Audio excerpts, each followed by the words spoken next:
Баршаңызға сәлем, сіздермен бірге Зарина. Мен бүгін өзіме ұнайтын және оңай дайындалатын тағамның рецептімен бөліскім келеді. Ол үшін бізге тауық еті қажет. Мен тауық қанаттарымен дайындадым. Сонымен қатар картоп, пияз бен сарымсақ қосамыз, және дәміне қарай әртүрлі дәмдеуіштер, майонез бен кетчуп қажет болады. Олай болса, тағамды дайындауға кірісейік. Ең алдымен тауық қанаттарының қажет емес бөлшектерін кесіп алып тастап, ыдысымызға саламыз.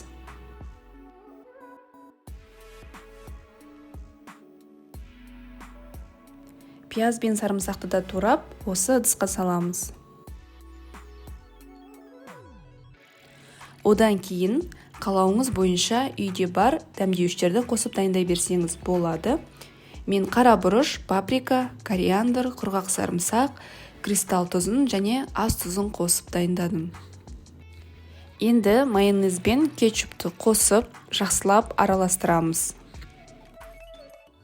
Жақсылап араластырып алғаннан кейін тоңазытқышқа салып маринадтап қойсаңыз да болады, немесе мен сияқты бірден дайындай беріңіз. Енді картопты видеодағыдай турап, тауыққа қосқан дәмдеуіштермен майонез, кетчупты қосып араластырамыз.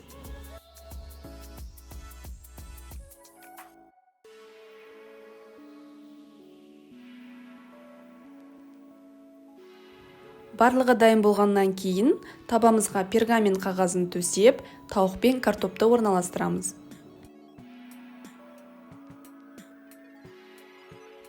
Енді 200 градуста қызып тұрған пеште 45-50 минуттай пісіріп аламыз. Біздің тамағымыз дайын болды. Сіз де жасап көріңіз, отбасыңызға ұнайды деп сенемін. Сіздермен бірге болған Зарина, сау болыңыздар.